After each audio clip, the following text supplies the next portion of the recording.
Assalamualaikum warahmatullahi wabarakatuh. Perkenalkan, saya Olivia Teguh Batorambe dengan NIM 17035210077 akan mempresentasikan mengenai chapter 5 yang membahas mengenai print and electronic message.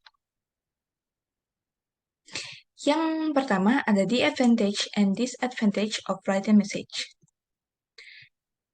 Untuk advantage atau kelebihannya, yaitu adanya catatan permanen yang dapat diajukan dan dirujuk di masa mendatang, dapat dibaca ulang dan dipelajari, dapat direvisi, diedit, dan memiliki nilai hukum. Untuk disadvantage atau kekurangannya yaitu penyebarannya secara perlahan kecuali email dan fax, terlihat lebih formal karena sifatnya permanen, serta perlunya penyimpanan yang memakan waktu dan mahal. Yang kedua yaitu ada developing written message. Ada 3 proses, yakni yang pertama ada perencanaan, di mana menganalisis situasi komunikasi. Dalam menganalisis situasi komunikasi, yaitu kita merencanakan terkait apa yang akan dilibatkan dalam situasi komunikasi. Mungkin ada pertanyaan umum seperti, siapa yang akan menerima pesan? Apakah dia akan menjadi penerima akhir atau perantara? Serta kendala fisik apa yang akan kita hadapi. Atau ada pertanyaan khusus yang akan ditanyakan sama saat menganalisis seperti, apakah penerima adalah internal atau eksternal dari organisasi? Apakah penerima mengajukan pertanyaan khusus yang harus kita jawab? Dan apakah penerima menganggap pesan yang kita tanyakan sebagai pesan positif, negatif, persuasif, atau sebagainya? Selanjutnya yaitu ada membangun tujuan primer dan sekunder. Setelah menganalisis, kita menetapkan tujuan primer dan sekunder dari pesan yang disampaikan dengan 4 kerangka tujuan komunikasi bisnis, yaitu ada receiver understanding atau kepahaman penerima, yang kedua ada necessary receiver respon atau respon dari penerima yang diperlukan. Yang ketiga yaitu ada favorable relationship atau hubungan yang menguntungkan, dan yang keempat ada organizational goodwill atau niat baik organisasi. Selanjutnya yaitu ada analisis penerima, di mana kita menganalisis penerima untuk mengetahui pengetahuan, minat, sikap, dan reaksi emosionalnya. Karena sebuah pesan itu harus kita kembangkan agar semua penerima dapat memahami, dan setelah menganalisis kita dapat menentukan ide, kata, maupun pendekatan untuk mengkomunikasi pesan dalam situasi yang dihadapi. Selanjutnya yaitu ada memilih jenis pesan, di mana biasanya pesan tertulis bisa diformat sebagai email, surat, memo, dan sebagainya. Juga penulisannya dapat diketik, ditulis tangan, maupun dimasukkan ke komputer dan dicetak.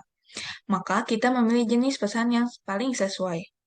Selanjutnya yaitu ada memilih rencana organisasi, di mana kita menyamakan rencana organisasi kepada penerima untuk mengantisipasi reaksi terhadap pesan, di mana ada rencana langsung atau direct plan, biasanya berupa untuk mencapai tujuan utama pesan dengan menempatkan gagasan utama di pembukaan.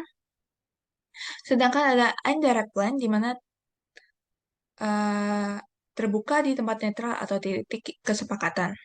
Dan yang terakhir ada garis isi pesan, di mana kita menguraikan pesan, mengatur ide, dan informasi terhadap pesan yang diselesaikan di atas kertas atau komputer, menggunakan struktur garis besar tradisional, poin-poin atau indentasi sederhana untuk mengidentifikasi gagasan utama dan pendukung.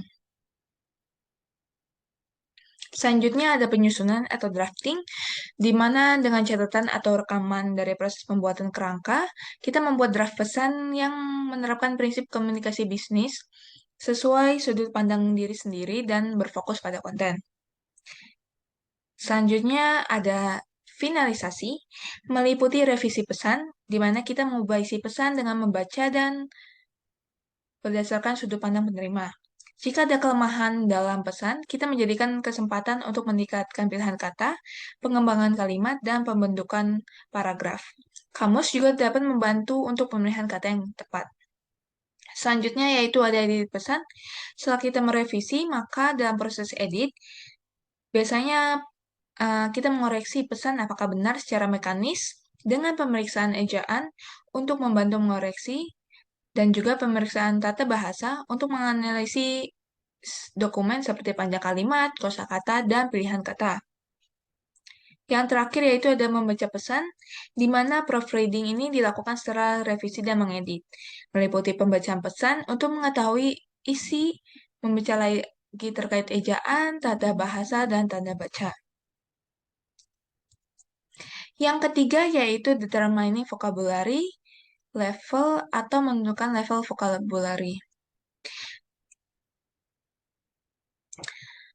di mana kita menganalisis pesan dengan tingkat kosakata yang dipahami oleh penerima dalam menyusun pesan bisnis yang efektif.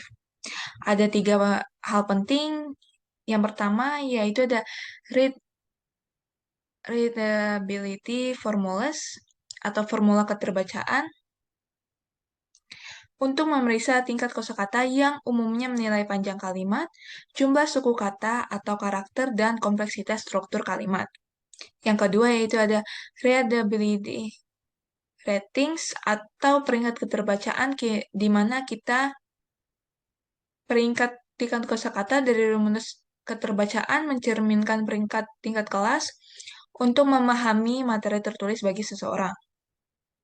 Dan yang terakhir ada vocabulary levels atau tingkat kosakata, di mana pesan yang kita tulis harus menyesuaikan tingkat kosakata penerima. Jika terlalu tinggi, maka tidak dapat dipahami oleh penerima, dan sebaliknya jika terlalu rendah, akan gagal menarik minat penerima.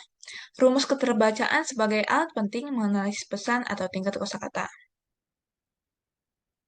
Yang keempat ada developing electronic message.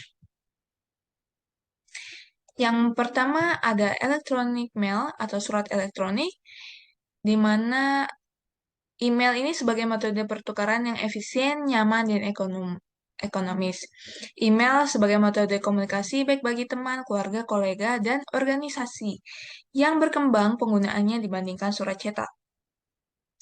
Untuk fitur email sendiri, ada banyak. Contohnya seperti blok tanda tangan, sebagai fitur yang bisa digunakan dalam mempersonalisasi email, di mana ada segmen teks yang biasanya ditambahkan di akhir pesan.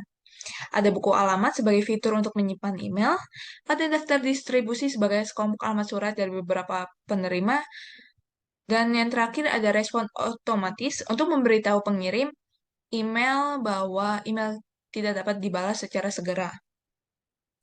Selanjutnya itu ada pedoman email, di mana yang pertama kita membuat baris subjek diperhitungkan seperti frasa singkat dan deskriptif dalam menyampaikan pesan. Selanjutnya mempertahankan baris subjek tetap dan pendek. Selanjutnya menutupi hanya satu topik di setiap pesan. Selanjutnya membuat pesan yang mengundang dan menggunakan posisi dengan bijak dan mempertahankan pesan singkat agar penerima tidak repot membaca, dan yang selanjutnya itu menggunakan lampiran dengan hati-hati. Yang selanjutnya ada instant message, di mana kita instant message atau pesan singkat itu sebagai bentuk komunikasi elektronik tercepat digunakan di komputer, melibatkan 2 orang atau lebih terkenal karena interaksi secara spontan, secara real time, dan pesan yang dikirim juga harus singkat dan padat. Selanjutnya ada blog, di mana sebagai situs web tempat entry mengenai bidang minat tertentu yang diposting secara teratur. Nilai blog dalam bisnis ini biasanya digunakan untuk promosi perusahaan, penyebaran informasi, dan sebagainya. Yang terakhir ada web, sebagai situs web atau halaman web, di mana berisi kelompok halaman web terakhir. Selanjutnya ada kesimpulan yang saya ambil dari Universitas Jambi mengenai komunikasi bisnis di media cetak dan media tertulis. Kesimpulannya yaitu komunikasi merupakan hal yang tidak terlepas dari kehidupan sehari-hari, baik dalam komunikasi langsung maupun tak langsung. Komunikasi langsung biasanya dilakukan dalam kehidupan sehari-hari seperti berbicara antar anggota keluarga, teman-teman pergaulan, dan lain-lain.